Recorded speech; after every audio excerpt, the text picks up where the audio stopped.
ਦੋਸਤੋ ਪੰਜਾਬੀ ਟ੍ਰਿਬਿਊਨ ਦੇ ਰੋਜ਼ਾਨਾ ਪ੍ਰੋਗਰਾਮ ਵੇਲੇ ਦੀ ਗੱਲ ਵਿੱਚ ਤੁਹਾਡਾ ਸਵਾਗਤ ਹੈ।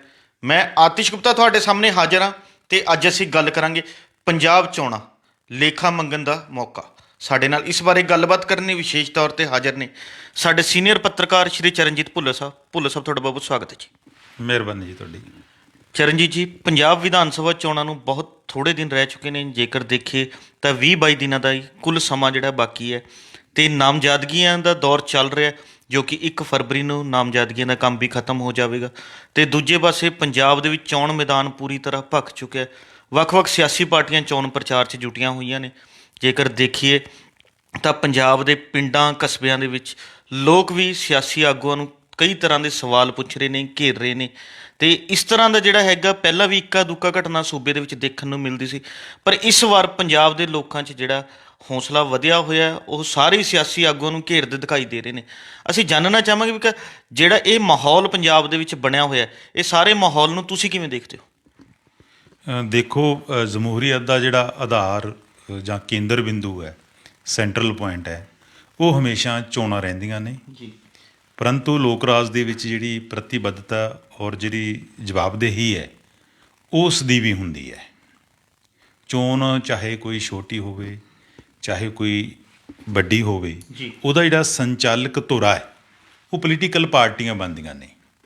ਪਰ ਅਫਸੋਸ ਨਾਲ ਕਹਿਣਾ ਪੈ ਰਿਹਾ ਕਿ ਜਦੋਂ ਦਾ ਪੋਲੀਟੀਕਲ ਪਾਰਟੀਆਂ ਔਰ ਸਾਡੇ ਸਿਆਸਤਦਾਨਾਂ ਦੇ ਵਿੱਚ ਇੱਕ ਨਿਗਾਰ ਦੇਖਣ ਨੂੰ ਮਿਲ ਰਿਹਾ ਹੈ, ਉਦੋਂ ਦਾ ਹੋ ਕੀ ਰਿਹਾ ਹੈ ਕਿ ਸਾਡੀਆਂ ਜਿਹੜੀਆਂ ਲੋਕ ਰਾਜ ਹੈ ਉਹ ਸਿਰਫ ਇੱਕ ਦਿਨ ਤੱਕ ਸਿਮਟ ਕੇ ਰਹਿ ਗਿਆ। ਹੁਣ ਕੀ, ਜਿਵੇਂ ਅਕਸਰ ਇਹ ਕਿਹਾ ਜਾਂਦਾ ਹੈ ਕਿ ਜਿਹੜਾ ਵੋਟਰ ਹੈ ਉਹ ਸਿਰਫ ਇੱਕ ਦਿਨ ਦਾ ਬਾਦਸ਼ਾਹ ਹੁੰਦਾ ਹੈ ਜੀ। ਉਸ ਨੂੰ ਫਿਰ ਉਹੀ ਕਾਲੀ ਬੋਲੀ ਹਨੇਰੀ ਰਾਤ ਦੇ ਵਿੱਚ ਟੱਕਰਾਂ ਮਾਰਨੀਆਂ ਪੈਂਦੀਆਂ ਨੇ ਜੀ। ਸਾਡੇ ਜਿਹੜੇ ਉਮੀਦਵਾਰ ਹੈ ਜਦੋਂ ਜਿੱਤਦੇ ਨੇ, ਸਰਕਾਰਾਂ ਬਣਦੀਆਂ ਨੇ, ਤਾਂ 5 ਸਾਲ ਦੇ ਅਰਸੇ ਦੌਰਾਨ ਹੈ ਜਿਹੜਾ ਵੋਟਰ ਹੈ ਜੀ, ਉਹ ਆਪਣੇ ਨੇਤਾ ਦੇ ਪਿੱਛੇ ਘੁੰਮਦਾ ਹੈ, ਉਸ ਦੀ ਭਾਲ ਕਰਦਾ ਹੈ ਜੀ। ਪਰ ਜਿਹੜੇ ਇਹ 20 ਦਿਨ ਹੁੰਦੇ ਨੇ ਚੋਣਾਂ ਵਾਲੇ, ਇਹਨਾਂ ਦਿਨਾਂ ਦੇ ਵਿੱਚ ਜਿਹੜੇ ਉਮੀਦਵਾਰ ਹੈ ਜਾਂ ਸਿਆਸਤਦਾਨ ਹੈ ਉਹ ਵੋਟਰ ਦਾ ਪਿੱਛਾ ਕਰਦੇ ਨੇ। ਔਰ ਬੜਾ ਅਲੱਗ ਕਿਸਮ ਦਾ ਇੱਕ ਨਜ਼ਾਰਾ ਇਹਨਾਂ ਦਿਨਾਂ ਦੇ ਵਿੱਚ ਵੱਜਦਾ ਹੈ ਜੀ। ਔਰ ਵੋਟਰ ਦਾ ਹਰ ਗੱਲ ਕਹੀ ਛੋਟੀ ਵੱਡੀ ਜਿਹੜਾ ਨੇਤਾ ਹੈ ਉਹ ਸਿਰ ਮੱਥੇ ਪ੍ਰਵਾਨ ਕਰਦਾ ਹੈਗਾ। ਹੁਣ ਪੰਜਾਬ ਚੋਣਾਂ ਦੇ ਵਿੱਚ ਵੀ ਤਕਰੀਬਨ 20 ਦਿਨ ਦਾ ਸਮਾਂ ਜਿਹੜਾ ਉਹ ਬਚਿਆ ਹੈਗਾ ਜੀ। ਤਾਂ ਇਹ ਉਹ ਸਮਾਂ ਕਿ ਜਦੋਂ ਵੋਟਰ ਜਾਂ ਲੋਕ ਹੈ ਜਿਹੜੇ ਉਮੀਦਵਾਰਾਂ ਤੋਂ ਆਪਣੇ ਕੰਮਾਂ ਦਾ, ਪਿਛਲੇ 5 ਸਾਲ ਦੀ ਕਾਰਗੁਜ਼ਾਰੀ ਦਾ ਹਿਸਾਬ ਕਿਤਾਬ ਮੰਗ ਸਕਦੇ ਨੇ, ਲੇਖਾ ਜੋਖਾ ਕਰ ਸਕਦੇ ਨੇ। ਔਰ ਜਿਹੜੇ ਵੱਖ-ਵੱਖ ਪਾਰਟੀਆਂ ਦੇ ਉਮੀਦਵਾਰ ਹੈ ਉਹਨਾਂ ਤੋਂ ਜਿਹੜੀ ਭਵਿੱਖ ਦੀ ਪੰਜਾਬ ਨੂੰ ਕਿਸ ਸੇਧ ਦੇ ਵਿੱਚ, ਕਿਸ ਦਿਸ਼ਾ ਦੇ ਵਿੱਚ ਲਿਜਾਇਆ ਜਾਏਗਾ, ਜਾਂ ਮੌਜੂਦਾ ਜਿਹੜੀ ਦਲਦਲ ਹੈ ਇਸ ਦੇ ਵਿੱਚੋਂ ਪੰਜਾਬ ਨੂੰ ਕਿਵੇਂ ਕੱਢਿਆ ਜਾਏਗਾ, ਉਹਦਾ ਕੀ ਰੋਡ ਮੈਪ ਹੋਏਗਾ, ਕੀ ਰਣਨੀਤੀ ਹੋਏਗੀ, ਉਸ ਬਾਰੇ ਜਿਹੜੇ ਪੁੱਛ ਸਕਦੇ ਨੇ ਜੀ। ਅਤੇ ਪੰਜਾਬ ਦੇ ਵਿੱਚ ਇਹ ਆਤਿਸ਼ਜੀ ਸ਼ੁਰੂਆਤ ਹੈ ਜਿਹੜੀ ਹੋਈ ਵੀ ਹੈ। ਹਾਲਾਂਕਿ ਪਿਛਲੀਆਂ ਚੋਣਾਂ ਦੇ ਵਿੱਚ ਅਸੀਂ ਵਿਧਾਨ ਸਭਾ ਹੋਵੇ ਚਾਹੇ ਲੋਕ ਸਭਾ ਹੋਵੇ, ਅਸੀਂ ਇਹ ਦੇਖਦੇ ਰਹੇ ਹਾਂ ਕਿ ਜਿਹੜੇ ਪਿੰਡਾਂ ਦੇ ਲੋਕ ਹੈ, ਖਾਸ ਕਰਕੇ ਕੁਝ ਜਿਹੜੀਆਂ ਕਿਸਾਨ ਧਿਰਾਂ ਨੇ, ਉਹ ਉਮੀਦਵਾਰਾਂ ਨੂੰ ਪਹਿਲਾਂ ਵੀ ਸਵਾਲ ਕਰਦੀਆਂ ਰਹੀਆਂ ਨੇ। ਪਰ ਉਦੋਂ ਜਿਹੜੇ ਨੇਤਾਗਣ ਹੈ ਉਹਨਾਂ ਨੂੰ ਬੜੀ ਹੈਂਕੜ ਦੇ ਨਾਲ ਟੱਕਰਦੇ ਰਹੇ ਨੇ। ਮੈਂ ਕਈ ਹਲਕਿਆਂ ਦੇ ਵਿੱਚ ਆਪਦੀ ਅੱਖੀਂ ਦੇਖਿਆ ਹੈ ਕਿ ਪੋਲੀਟੀਕਲ ਪਾਰਟੀਆਂ ਦੇ ਜਿਹੜੇ ਨੇਤਾ ਉਮੀਦਵਾਰ ਹੁੰਦੇ ਸੀ, ਖਾਸ ਕਰਕੇ ਰੂਲਿੰਗ ਦੇ ਪ੍ਰਮੁੱਖ ਧਿਰਾਂ ਦੇ, ਉਹਨਾਂ ਨੇ ਆਪੋ ਆਪਣੀ ਪ੍ਰਾਈਵੇਟ ਗੁੰਡਾ ਬ੍ਰਿਗੇਡ ਵੀ ਬਣਾਈ ਹੁੰਦੀ ਸੀ। ਜਿੱਥੇ ਉਹਨਾਂ ਨੂੰ ਲੱਗਦਾ ਸੀ ਕਿ ਸਾਨੂੰ ਕਿਸੇ ਜਲਸੇ ਦੇ ਵਿੱਚ ਘੇਰਿਆ ਜਾਏਗਾ ਤਾਂ ਉਹ ਗੁੰਡਾ ਬ੍ਰਿਗੇਡ ਐਕਸ਼ਨ ਕਰਦੇ ਸੀ। ਪਰ ਇਸ ਵਾਰ ਹੈ ਜਿਹੜਾ ਬਿਲਕੁਲ ਅਲੱਗ ਕਿਸਮ ਦਾ ਮਾਹੌਲ ਹੈ ਸਾਨੂੰ ਪਿੰਡਾਂ ਔਰ ਸ਼ਹਿਰਾਂ ਦੇ ਵਿੱਚ ਦੇਖਣ ਨੂੰ ਮਿਲ ਰਿਹਾ ਹੈ। ਇੱਕ ਤਾਂ ਇਹ ਗੱਲ ਹੈ ਕਿ ਕੋਵਿਡ ਕਰਕੇ ਇਸ ਤਰ੍ਹਾਂ ਦਾ ਮਾਹੌਲ ਬਣਿਆ ਹੈਗਾ ਜੀ। ਦੂਸਰਾ, ਜਿਹੜੇ ਚੋਣ ਕਮਿਸ਼ਨ ਨੇ ਰੈਲੀਆਂ, ਰੋਡ ਸ਼ੋਅ ਕਰਨ 'ਤੇ ਪਾਬੰਦੀ ਲਗਾਈ ਹੋਈ ਹੈ, ਉਸ ਕਰਕੇ ਵੀ ਮੱਠ ਹੈ। ਪਰ ਫਿਰ ਵੀ ਇਹਨਾਂ ਚੋਣਾਂ ਦੇ ਵਿੱਚ ਸਾਨੂੰ ਕਾਫੀ ਕੁਛ ਚੇਂਜਸ ਹੈ ਜਿਹੜੀਆਂ ਉਹ ਨਜ਼ਰ ਪੈ ਰਹੀਆਂ ਨੇ। ਔਰ ਪੰਜਾਬ ਦੇ ਲੋਕਾਂ ਨੇ ਆਪਣੇ ਉਮੀਦਵਾਰਾਂ ਤੋਂ ਲੇਖਾ ਜੋਖਾ ਮੰਗਣਾ ਸ਼ੁਰੂ ਕੀਤਾ ਹੈਗਾ। ਹੁਣ ਉਮੀਦਵਾਰਾਂ ਦੇ ਵਿੱਚ ਉਹ ਤੜ ਦੇਖਣ ਨੂੰ ਨਹੀਂ ਮਿਲਦੀ ਜਿਹੜੀਆਂ ਸਾਨੂੰ 2017 ਦੀਆਂ ਚੋਣਾਂ ਦੇ ਵਿੱਚ, 2019 ਦੀਆਂ ਲੋਕ ਸਭਾ ਚੋਣਾਂ ਦੇ ਦੌਰਾਨ ਸਾਨੂੰ ਦੇਖਣ ਨੂੰ ਮਿਲਦੀ ਹੁੰਦੀ ਸੀ। ਹੁਣ ਜਿਹੜਾ ਵੋਟਰ ਹੈ ਉਹ ਸੁਚੇਤ ਹੋਇਆ, ਉਸ ਨੂੰ ਕਾਫੀ ਜਿਹੜੀ ਸਿਆਣਪ ਆਈ ਹੈ ਪਹਿਲਾਂ ਨਾਲੋਂ। ਅੱਜ ਦੀ ਤਾਜ਼ਾ ਘਟਨਾ ਹੈਗੀ ਹੈ ਕਿ ਹਲਕਾ ਮੌੜ ਦੇ ਪਿੰਡ ਮਾੜੀ ਦੇ ਵਿੱਚ ਪਤਾ ਲੱਗਿਆ ਸਾਨੂੰ ਕਿ ਉੱਥੇ ਕਾਂਗਰਸ ਦੀ ਜਿਹੜੀ ਉਮੀਦਵਾਰ ਹੈ ਮਨੋਜ ਬਾਲਾ, ਜੀ ਉਹਨੂੰ ਉਹਦੀ ਘੇਰਾਬੰਦੀ ਕੀਤੀ ਗਈ, ਉਸ ਨੂੰ ਸਵਾਲ ਪੁੱਛੇ ਗਏ ਨੇ। ਇਸ ਤਰ੍ਹਾਂ ਕੱਲ੍ਹ ਦੀ ਘਟਨਾ ਹੈ ਕਿ ਖੇਤੀ ਮੰਤਰੀ ਰਣਦੀਪ ਸਿੰਘ ਹੈ ਜਿਹੜੇ, ਉਹਨਾਂ ਨੂੰ ਉਹਨਾਂ ਦੇ ਹਲਕੇ ਦੇ ਵਿੱਚ ਇੱਕ ਮਹਿਲਾ ਨੇ ਜਿਹੜਾ ਹੈਗਾ ਸ਼ਰੇਆਮ ਸਟੇਜ ਤੋਂ ਰੁਜ਼ਗਾਰ ਬਾਰੇ ਕੁਐਸਚਨ ਕੀਤੇ ਨੇ। ਉਹ ਉਸ ਮੌਕੇ ਕਾਫੀ ਤਲਖੀ ਵੀ ਹੋਈ ਹੈ। ਇਸ ਤਰ੍ਹਾਂ ਬੁਢਲਾਡਾ ਦੇ ਵਿੱਚ ਕਾਂਗਰਸ ਦੀ ਕੈਂਡੀਡੇਟ ਹੈ ਰਣਦੀਪ ਕੌਰ ਮੀਆਂ, ਉਸ ਨੂੰ ਪਿਛਲੇ 2-3 ਦਿਨਾਂ ਤੋਂ ਲਗਾਤਾਰ ਹੈ ਜਿਹੜੀਆਂ ਬੇਰੁਜ਼ਗਾਰ ਧਿਰਾਂ ਹੈ ਉਹ ਥਾਂ-ਥਾਂ 'ਤੇ ਘੇਰ ਰਹੀਆਂ, ਸਵਾਲ ਕਰ ਰਹੀਆਂ। ਸਰਦੂਲਗੜ੍ਹ ਹਲਕੇ ਦੇ ਵਿੱਚ ਵੀ ਇੱਦਾਂ ਹੀ ਹੋਇਆ ਹੈਗਾ। ਇਸ ਤਰ੍ਹਾਂ ਸੰਗਰੂਰ ਦਾ ਹਲਕਾ ਹੈ ਜਿੱਥੋਂ ਵਿਜੇਂਦਰ ਸਿੰਗਲਾ ਹੈ ਕਾਂਗਰਸ ਦੇ ਉਮੀਦਵਾਰ, ਉਹਨਾਂ ਨੂੰ ਵੀ ਪਿੰਡਾਂ ਦੇ ਵਿੱਚੋਂ ਕਈ ਵਾਰ ਥਾਂ ਤੋਂ ਜਿਹੜਾ ਵਿਰੋਧ ਹੈ ਉਹ ਸਾਹਮਣਾ ਕਰਨਾ ਪਿਆ ਹੈਗਾ। ਇਸ ਤਰ੍ਹਾਂ ਅਰਵਿੰਦ ਖੰਨਾ ਹੈ ਜਾਂ ਫਾਜ਼ਿਲਕਾ ਦੇ ਇਲਾਕੇ ਦੇ ਵਿੱਚ ਵੀ ਜਿਹੜਾ ਉੱਥੋਂ ਦਾ ਕਾਂਗਰਸ ਕੈਂਡੀਡੇਟ ਹੈ ਉਹਨੂੰ ਵਿਰੋਧ ਦਾ ਸਾਹਮਣਾ ਕਰਨਾ ਪੈ ਰਿਹਾ। ਜਿੱਥੇ ਰੂਲਿੰਗ ਪਾਰਟੀ ਦੇ ਉਮੀਦਵਾਰਾਂ ਨੂੰ ਇਸ ਤਰ੍ਹਾਂ ਦਾ ਅੱਗੋਂ ਦੇਖਣਾ ਪੈ ਰਿਹਾ, ਸਵਾਲ ਜਵਾਬ ਹੋ ਰਹੇ ਨੇ, ਉੱਥੇ ਵਿਰੋਧੀ ਪਾਰਟੀਆਂ ਨੂੰ ਵੀ ਜਿਹੜੀਆਂ ਕੁਛ ਧਿਰਾਂ ਉਹ ਆਪਣਾ ਮੰਗ ਪੱਤਰ ਦੇ ਰਹੀਆਂ ਨੇ ਔਰ ਉਹਨਾਂ ਤੋਂ ਉਹਨਾਂ ਦੇ ਭਵਿੱਖ ਦੀ ਰਣਨੀਤੀ ਹੈ ਪੰਜਾਬ ਬਾਰੇ, ਉਹਨਾਂ ਬਾਰੇ ਸਵਾਲ ਕਰ ਰਹੀਆਂ ਜਾਂ ਉਹਨਾਂ ਦੇ ਕਾਰਜਕਾਲ ਬਾਰੇ ਵੀ ਉਹਨਾਂ ਤੋਂ ਪੁੱਛਿਆ ਜਾ ਰਿਹਾ। ਖਾਸ ਤੌਰ 'ਤੇ ਇਹਨਾਂ ਦੇ ਵਿੱਚ ਜਿਹੜੀਆਂ ਬੇਰੁਜ਼ਗਾਰ ਧਿਰਾਂ ਨੇ, ਜਿਨ੍ਹਾਂ ਨੇ ਪਿਛਲੇ ਦਿਨਾਂ ਦੇ ਵਿੱਚ ਸੜਕਾਂ 'ਤੇ, ਰੇਲਵੇ ਲਾਈਨਾਂ 'ਤੇ, ਟੈਂਕੀਆਂ 'ਤੇ ਮੁਜ਼ਾਹਰੇ ਕੀਤੇ ਨੇ, ਉਹਨਾਂ ਦਾ ਬੇਰੁਜ਼ਗਾਰ ਬੀਐਡ ਫਰੰਟ ਇੱਕ ਯੂਨੀਅਨ ਬਣੀ ਹੋਈ ਹੈ। ਉਹਨਾਂ ਨੇ ਸਾਰੇ ਪੰਜਾਬ ਦੇ ਵਿੱਚ ਇਹ ਜਿਹੜਾ ਇੱਕ ਆਪਣਾ ਪ੍ਰੋਗਰਾਮ ਹੈ ਉਹ ਸ਼ੁਰੂ ਕੀਤਾ ਕਿ ਹਰ ਕੈਂਡੀਡੇਟ ਤੋਂ ਜਿਹੜਾ ਉਸ ਦਾ ਰੁਜ਼ਗਾਰ ਬਾਰੇ ਜਿਹੜੀ ਨੀਤੀ ਹੈ ਉਹਦੇ ਬਾਰੇ ਪੁੱਛਿਆ ਜਾਵੇ। ਆਉਣ ਵਾਲੇ ਦਿਨਾਂ ਦੇ ਵਿੱਚ ਮੈਨੂੰ ਪਤਾ ਲੱਗਿਆ ਕਿ ਜਿਹੜੀ BKU ਉਗਰਾਹਾਂ ਵਾਲੇ ਨੇ, ਉਹਨਾਂ ਨੇ ਵੀ ਪਿੰਡਾਂ ਦੇ ਵਿੱਚ ਕੁਝ ਫਲੈਕਸ ਲਾਉਣੇ ਹਰ ਪਿੰਡ ਦੇ ਵਿੱਚ, ਜਿਹਦੇ ਵਿੱਚ ਹਰ ਪਾਰਟੀ ਦੇ ਕੈਂਡੀਡੇਟ ਨੂੰ ਜਿਹੜੇ ਕੁਝ ਸਵਾਲ ਕੀਤੇ ਜਾਣੇ ਆ। ਇਸ ਤਰ੍ਹਾਂ ਹੀ ਕੋਈ ਆਪਣਾ ਇੱਕ ਪੈਂਫਲੇਟ ਹੈ ਜਿਹੜਾ ਉਹ ਆਪਣੀ ਜਿਹੜੀ ਪਿੰਡ ਇਕਾਈ ਹੈ ਉਹਨਾਂ ਕੋਲ ਭੇਜਣਗੇ ਔਰ ਆਉਣ ਵਾਲੇ ਦਿਨਾਂ 'ਚ ਖਾਸ ਕਰਕੇ ਇਸ ਹਫ਼ਤੇ ਦੇ ਵਿੱਚ ਇੱਕ ਵੱਖਰੀ ਤਰ੍ਹਾਂ ਦਾ ਮਾਹੌਲ ਪੰਜਾਬ ਦੇ ਵਿੱਚ ਬਣ ਸਕਦਾ ਹੈਗਾ, ਜਿੱਥੇ ਉਗਰਾਹਾਂ ਗਰੁੱਪ ਵਾਲੇ, ਉੱਥੇ ਕਿਰਤੀ ਕਿਸਾਨ ਯੂਨੀਅਨ ਵਾਲੇ ਵੀ, ਨੌਜਵਾਨ ਭਾਰਤ ਸਭਾ ਵਾਲੇ ਵੀ, ਇਹ ਵੀ ਲੀਡਰਾਂ ਨੂੰ ਆਉਣ ਵਾਲੇ ਦਿਨਾਂ 'ਚ ਪਿੰਡਾਂ ਦੇ ਵਿੱਚ ਘੇਰਨਗੇ ਔਰ ਉਹਨਾਂ ਤੋਂ ਸਵਾਲ ਜਵਾਬ ਪੁੱਛਣਗੇ। ਇਹਦੇ ਵਿੱਚ ਬਹੁਤ ਵੱਡਾ ਰੋਲ ਹੈ ਜਿਹੜਾ ਅਸੀਂ ਕਿਸਾਨ ਅੰਦੋਲਨ ਦਾ ਵੀ ਕਹਿ ਸਕਦੇ ਹਾਂ ਕਿ 13 ਮਹੀਨਿਆਂ ਦੀ ਤਪੱਸਿਆ ਲੋਕਾਂ ਨੇ ਕੀਤੀ ਹੈਗੀ ਆ। ਉਸ ਤਰ੍ਹਾਂ ਅਮਨ ਸ਼ਾਂਤੀ ਬਣਾ ਕੇ ਇੱਕ ਜਾਬਤੇ 'ਚ ਰਹਿ ਕੇ ਇਹ ਸਵਾਲ ਹੋਣੇ ਨੇ। ਕਾਲੀਆਂ ਝੰਡੀਆਂ ਨਾਲ ਵਿਰੋਧ ਵੀ ਹੋ ਸਕਦਾ ਹੈਗਾ, ਪਰ ਕਿਸੇ ਨੂੰ ਚੋਣ ਪ੍ਰਚਾਰ ਕਰਨ ਤੋਂ ਰੋਕਿਆ ਨਹੀਂ ਜਾਣਾ ਕਿਸੇ ਵੀ ਉਮੀਦਵਾਰ ਨੂੰ। ਇਸ ਤਰ੍ਹਾਂ ਦਾ ਪਤਾ ਲੱਗਿਆ ਔਰ ਇਹ ਵੱਡੇ ਬਦਲਾਅ ਹੈ। ਚੰਗੀ ਗੱਲ ਹੈਗੀ ਹੈ ਕਿ ਕਿਉਂਕਿ ਸਾਡੀ ਜਿਹੜੀ ਲੋਕ ਰਾਜ ਦੀ ਚੰਗੇ ਜਮਹੂਰੀਅਤ ਦੀ ਤੰਦਰੁਸਤੀ ਲਈ ਇਸ ਤਰ੍ਹਾਂ ਦਾ ਜਿਹੜਾ ਰੁਝਾਨ ਹੈ ਜਾਂ ਵਰਤਾਰਾ ਹੈ, ਜੇ ਹੋਰ ਤੇਜ਼ ਹੁੰਦਾ ਹੈ, ਇਹ ਇੱਕ ਚੰਗੀ ਪਹਿਲ ਕਦਮੀ ਹੋਏਗੀ।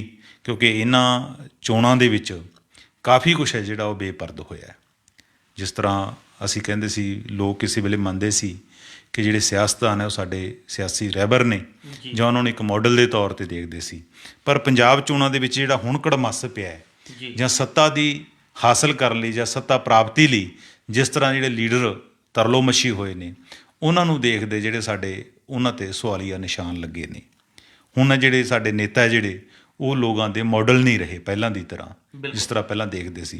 ਹੁਣ ਉਹਨਾਂ ਦੀ ਟੇਕ ਹੈ ਇੱਕ ਅਲਟਰਨੇਟਿਵ ਸੰਘਰਸ਼ ਵੀ ਉਹਨਾਂ ਨੂੰ ਲੱਗਦਾ ਹੈ ਕਿ ਸੱਤਾ ਨਾਲ ਹਾਸਲ ਨਹੀਂ ਕੀਤਾ ਜਾ ਸਕਦਾ।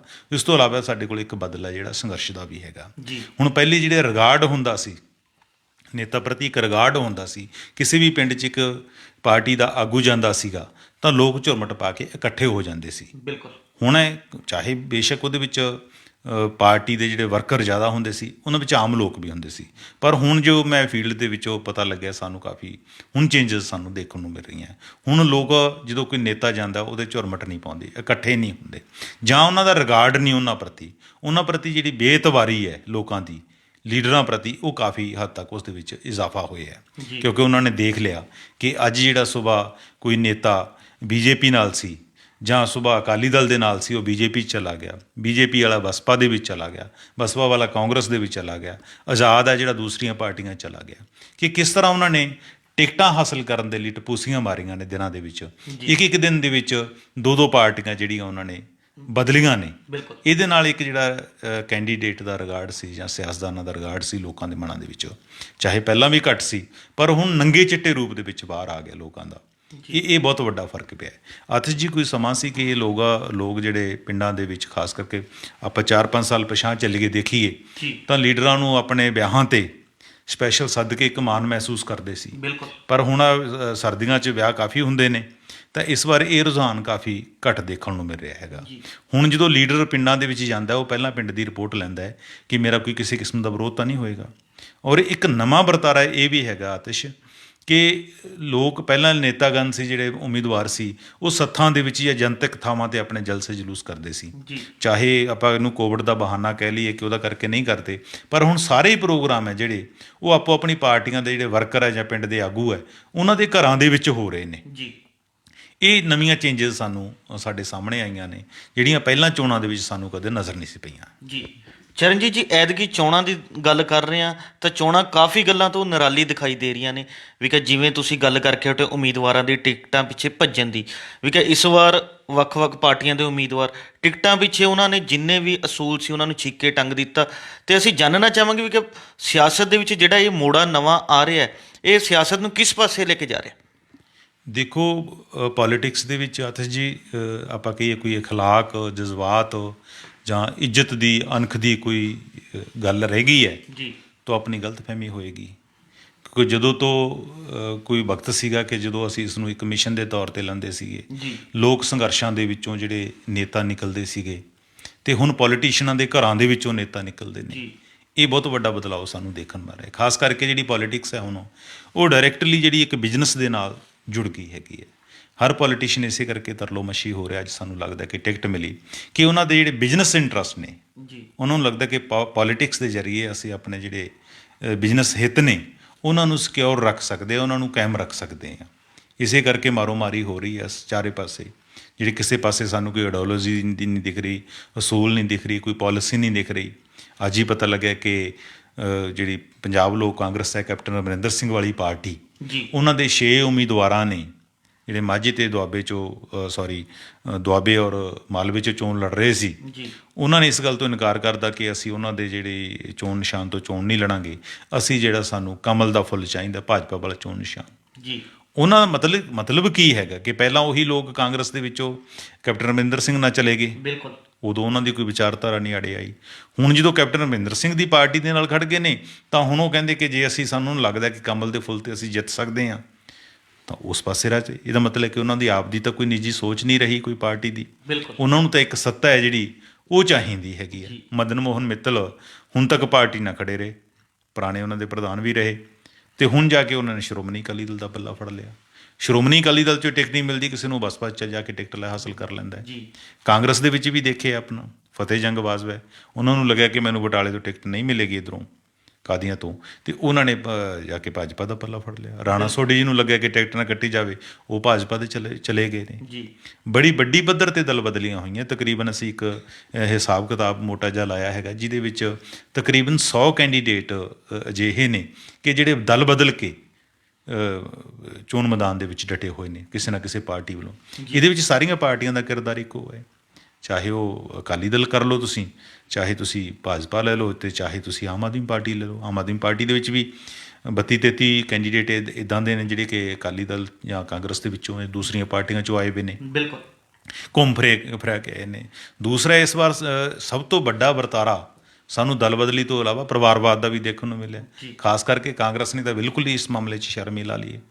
ਉਹਨਾਂ ਦੇ ਜਿਹੜੇ ਪ੍ਰਮੁੱਖ ਨੇਤਾ ਨੇ, ਚਾਹੇ ਉਹ ਜਾਖੜ ਸਾਹਿਬ ਹੋਣ, ਚਾਹੇ ਨਵਜੋਤ ਸਿੱਧੂ ਹੋਵੇ, ਚਾਹੇ ਉਹ ਬ੍ਰਹਮਿੰਦਰਾ ਹੋਵੇ, ਸਾਰਿਆਂ ਨੇ ਆਪੋ ਆਪਣੇ ਪਰਿਵਾਰਾਂ ਨੂੰ ਜਿਹੜਾ ਨਵਾਜ਼ਿਆ ਹੈਗਾ, ਟਿਕਟਾਂ ਦਵਾਈਆਂ ਨੇ। ਜੀ। ਬੀਬੀ ਪੱਠਲ ਨੇ ਆਪਣੇ ਜਵਾਈ ਨੂੰ ਟਿਕਟ ਹੈ ਜਿਹੜੀ ਦਵਾਈ ਹੈਗੀ ਹੈ ਤੇ ਕਾਂਗਰਸ ਨੇ ਸਭ ਨੂੰ ਖੁਸ਼ ਕਰਨ ਦੇ ਲਈ ਉਹਨਾਂ ਦੇ ਪਰਿਵਾਰਾਂ ਨੂੰ ਖੁਸ਼ ਕਰਨ ਦੀ ਤਰਜੀਹ ਦਿੱਤੀ ਹੈ। ਬਿਲਕੁਲ। ਹੋਣਾ ਤਾਂ ਇਹ ਚਾਹੀਦਾ ਕਿ ਕਿਸੇ ਹਲਕੇ ਦੇ ਵਿੱਚ ਕਿਸ ਨੇ ਚੋਣ ਲੜਨੀ ਹੈਗੀ ਹੈ ਇਹ ਲੋਕ ਡਿਸਾਈਡ ਕਰਨ ਜੀ। ਕਿ ਉਹਨਾਂ ਦੇ ਹਲਕੇ ਦਾ ਜਿਹੜਾ ਬਿਹਤਰ ਨੇਤਾ ਹੈ ਭਵਿੱਖ ਦਾ ਉਹ ਕਿਹੜਾ ਹੋ ਸਕਦਾ ਹੈ, ਕਿਹੜਾ ਉਹਨਾਂ ਨੂੰ ਚੰਗਾ ਲੱਗਦਾ ਹੈ।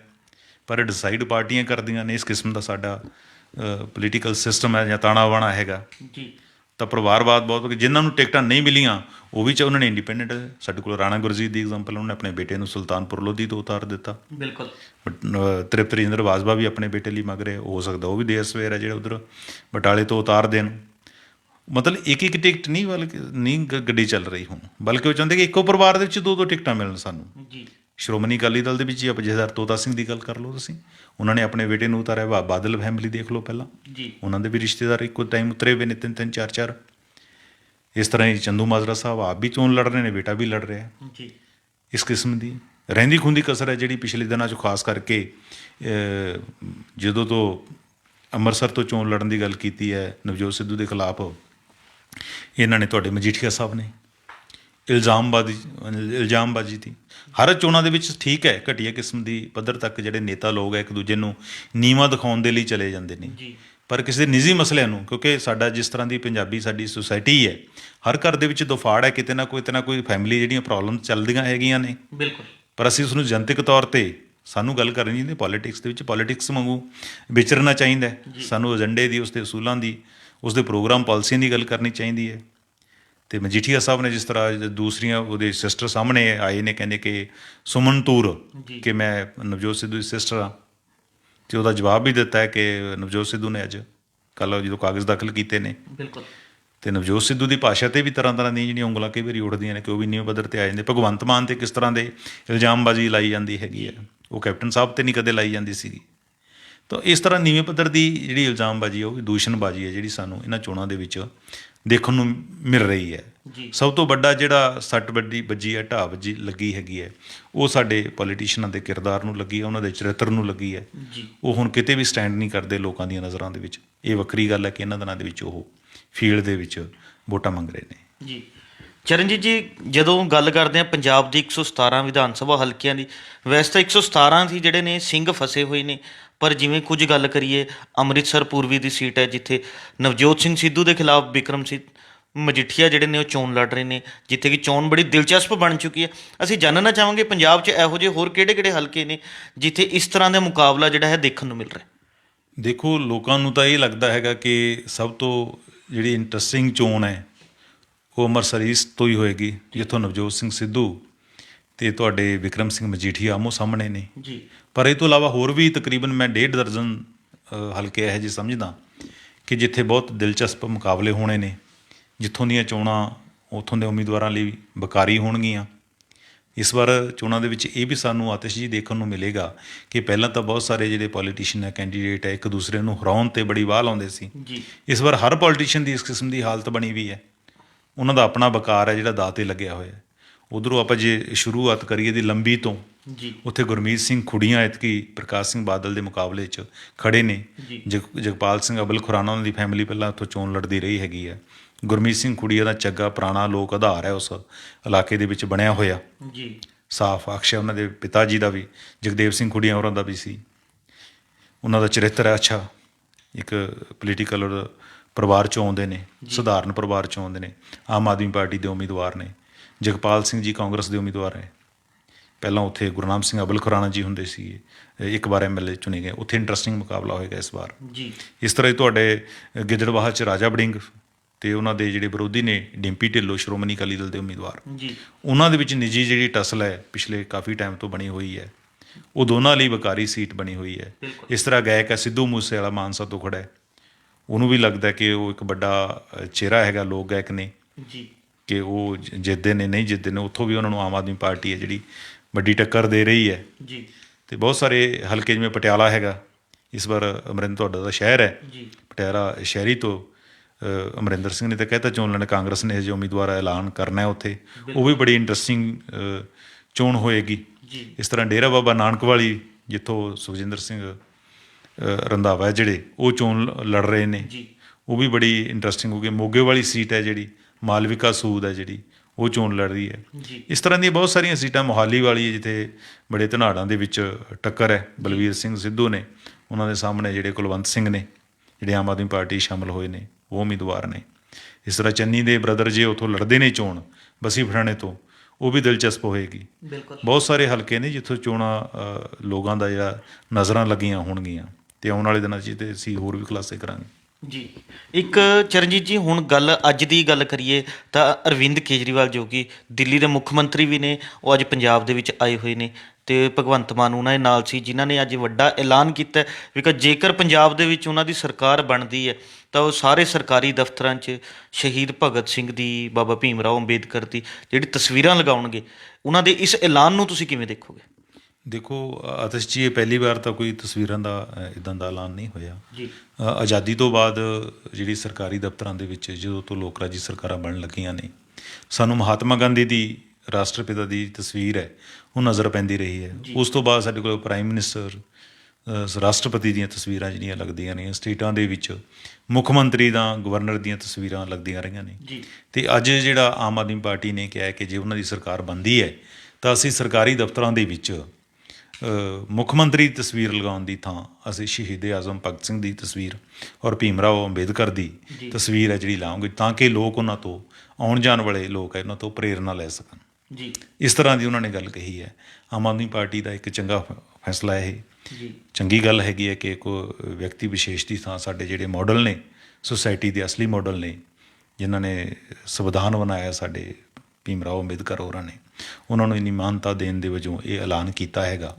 ਇਹ ਚਾਹੇ ਇਹਦੇ ਨਾਲ ਕੋਈ ਸਿਆਸੀ ਵੋਟਾਂ ਦੇ ਵਿੱਚ ਬਹੁਤਾ ਫਰਕ ਨਾ ਪਵੇ, ਪਰ ਇੱਕ ਇੰਪਰੈਸ਼ਨ ਹੈ ਜਿਹੜਾ ਉਹ ਜ਼ਰੂਰ ਦਿੱਤਾ ਗਿਆ ਹੈਗਾ। ਪੋਲੀਟੀਕਲ ਪਾਰਟੀਆਂ ਪਹਿਲਾਂ ਵੀ ਇਸ ਤਰ੍ਹਾਂ ਦੇ ਇੰਪਰੈਸ਼ਨ ਦਿੰਦੀਆਂ ਨੇ, ਜਿਵੇਂ ਆਮ ਆਦਮੀ ਪਾਰਟੀ ਅਕਸਰ ਕਹਿੰਦੇ ਹੈ ਕਿ ਅਸੀਂ VIP ਕਲਚਰ ਤੋਂ ਦੂਰ ਹਾਂ।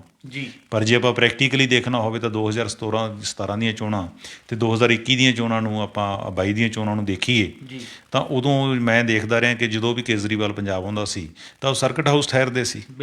ਹੁਣ ਉਹ 5 ਤਾਰਾ ਹੋਟਲਾਂ ਦੇ ਵਿੱਚ ਠਹਿਰਦੇ ਨੇ। ਉਹ ਕਿਸੇ ਟਾਈਮ ਉਹਨਾਂ ਦੇ ਜਿਹੜੇ ਵਿਧਾਇਕ ਕਹਿੰਦੇ ਸੀ ਕਿ ਅਸੀਂ ਗਨਮੈਨ ਨਹੀਂ ਲੈਂਦੇ, ਉਹਨਾਂ ਨੇ ਗਨਮੈਨ ਵੀ ਲਏ ਸੀ। ਇਹੀ ਹਾਲ ਇਹਨਾਂ ਦੀ ਰੀਸ ਦੇ ਵਿੱਚ ਕੈਪਟਨ ਅਮਰਿੰਦਰ ਸਿੰਘ ਹੋਰਾਂ ਨੇ ਕੀਤਾ ਸੀਗਾ ਕਿ ਕੋਈ VIP ਰੂਟ ਨਹੀਂ ਲੱਗੇਗਾ। ਸਾਰਾ ਕੁਛ ਚੱਲਦਾ ਰਿਹਾ ਉੱਦਾਂ। ਤਾਂ ਸਮੇਂ-ਸਮੇਂ 'ਤੇ ਜਿਹੜੇ ਪੋਲੀਟੀਕਲ ਲੋਕ ਹੈ ਜਾਂ ਪੋਲੀਟੀਕਲ ਪਾਰਟੀਆਂ ਇਸ ਕਿਸਮ ਦਾ ਇੰਪਰੈਸ਼ਨ ਖੜਾ ਕਰਦੀਆਂ ਨੇ। ਚੰਗੀ ਗੱਲ ਹੈ ਕਿ ਇਹ ਵਰਤਾਰਾ ਹਕੀਕਤ ਦਾ ਰੂਪ ਵੀ ਲਵੇ। ਇਹ ਸਨ ਸਾਡੇ ਸੀਨੀਅਰ ਪੱਤਰਕਾਰ ਸ਼੍ਰੀ ਚਰਨਜੀਤ ਭੁੱਲਰ ਸਾਹਿਬ, ਜਿਨ੍ਹਾਂ ਨੇ ਆਪਣੇ ਵਡਮੁੱਲੇ ਵਿਚਾਰ ਸਾਡੇ ਨਾਲ ਸਾਂਝੇ ਕੀਤੇ। ਕੱਲ੍ਹ ਨੂੰ ਇਸੇ ਸਮੇਂ ਇੱਕ ਨਵੇਂ ਮੁੱਦੇ ਦੇ ਨਾਲ ਫਿਰ ਮਿਲਾਂਗੇ ਪ੍ਰੋਗਰਾਮ ਵੇਲੇ ਦੀ ਗੱਲ ਵਿੱਚ। ਧੰਨਵਾਦ।